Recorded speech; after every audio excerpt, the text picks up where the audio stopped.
Huyo mtu aliyekaa kwenye birika pale, Yesu anakuja anasema, "Nataka kupona."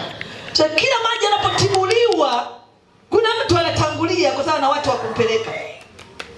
Umekaa sana mahali ulipo. Sana umekaa ulipo, lakini Yesu anahitaji kukusaidia. Yesu anahitaji kukufungua. Yesu anahitaji kukuhurumia. Bwana Yesu asifiwe. Bwana Yesu asifiwe. Tunaelewana wana Mungu? Nataka nini nikamalize niombe kwa ajili yako. Kwa sababu Mungu amenituma kwa ajili yako. Mungu amenituma niseme na wewe. Kuna imani nyingi sana wana Mungu. Kuna imani kubwa sana, hii imani katika kutoa sadaka. Kama una imani uweze kutoa sadaka. Sawa? Umeelewa? Kama una imani uweze kutoa sadaka, sadaka itakuuma sana na utakuwa na maswali mengi katika kutoa sadaka. Naomba nigusie hapa kidogo kwamba kama una imani ya kweli iliyo thabiti kabisa, kwa nini imani yako inasema nini? Na usitoe sadaka kwa sababu watu wanatoa sadaka. Kikapu cha sadaka kiwasa, kumbe ni wakati wa sadaka. Basi unajipapasa, una 500 yako na 200 yako unapeleka. Yaani ni desturi. Sizungumzi sadaka hiyo. Sadaka kama una imani ya kweli, Mungu atufundisha imani iliyo kubwa ya ajabu ya kumtoa mtoto wake wa pekee. Swali hilo tukiulizwa, hata mimi sijui naweza nikamtoa mtoto wangu na watoto watatu. Kwa nini Mungu akiniambia nitoe mtoto mmoja nibaki na wawili? Naona kama nahisi kama nitamgomea. Umenielewa? Yaani nahisi kama nitamgomea, akiniambia nimtoe mmoja wabaki wawili, nahisi kama nitamgomea. Lakini yeye Mungu tunaambia akamtoa mwanae wa pekee ili kila muamini asipotee bali awe na uzima wa milele. Bwana Yesu asifiwe. Amen. Bwana Yesu asifiwe. Naomba unisikilize kwa makini, usishangae. Kwa sababu ni operation inaendelea, usishangae. Wewe mwenyewe ndani yako sema, Mungu nataka unisaidie. Mwambie Mungu naomba unisaidie. Mimi Mungu naomba unisaidie. Ni kweli na imani ya kusita sita. Unaongea na mtu hapo, unaongea na mtu kama na imani ya kweli, ukitoka sasa, jamani mambo haya, wewe acha tu. Mambo haya. Kwa nashuhudia kanisani kwangu na mabinti, nilikuwa naombea binti moja akasema, lakini Mungu huyu mama nisema ukweli. Mungu huyu anasema anasema, lakini kutenda ndio pana kazi.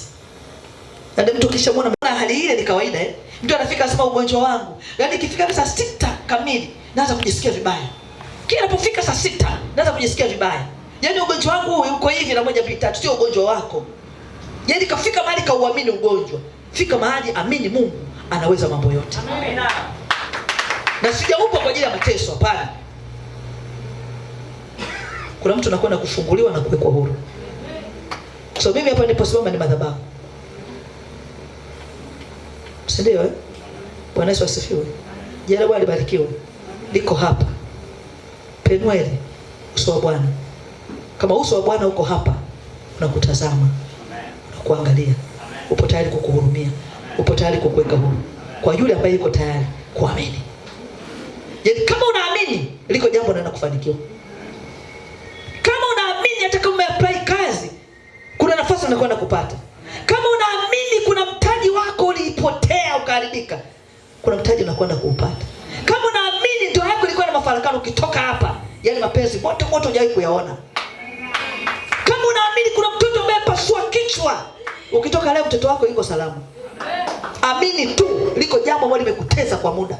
Alafu kafika mahali ukaona kama yatosha. Na hiyo hivyo acha tu niabudu.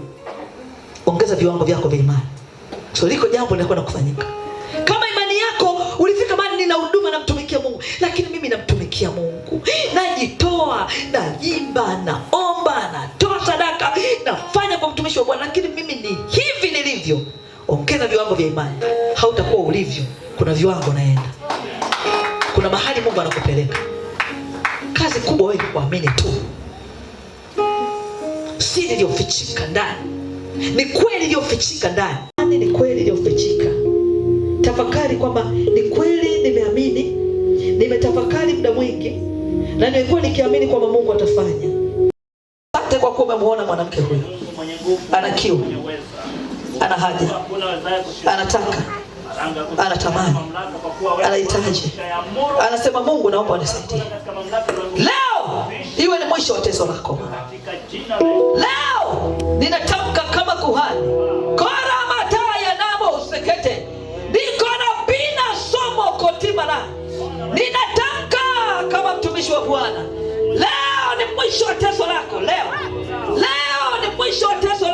jina la Yesu. Leo ni mwisho wa uzima wako. Leo sio kesho. Leo sio kesho, ni mwisho wa teso lako. Pokea neema, pokea mwanamke. Nimeuona moyo wako uwazi, moyo wako umefunguka, moyo wako umesema ndio, moyo wako umekubali, moyo wako umetaka, moyo wako umekaribia, moyo wako umetamani, moyo wako umependa. Leo Mungu anasema pokea haja ya moyo wako, pokea haja ya moyo wako. Hautalia tena. Mwambie Mungu asante kwa kuwa umenihurumia. Kwa jina la Yesu, neema ya Bwana iwe juu yako katika jina la Yesu Kristo. Ninakushukuru Bwana Yesu. Ninasema asante kwa ajili ya kijana huyu. Unamjua vyema Bwana. Unamjua ni mtoto wako. Unajua ulikomtoa, unajua alipo, unajua unakompeleka. Wapi amekwama Jehova unajua. Lakini leo ameongeza viwango vyake vya imani. Kijana huyu kuna mahali anaenda. Ndio anaenda. Kuna mahali unaenda. Ndio unaenda. Kwa unyenyekevu wako, kuna mahali unaenda. Ndio unaenda. Njia iliyo wazi funguke mbele yako. Mungu akusaidie, akupe haja ya moyo wako. Kuna mahali unaenda. Nafsi yako kuna mahali inakunjuka. Mungu Roho Mtakatifu atende sawa na haja ya moyo wako. Ninakushukuru Yesu. Ninasema asante Roho Mtakatifu. Ninasema asante Mungu wa milele.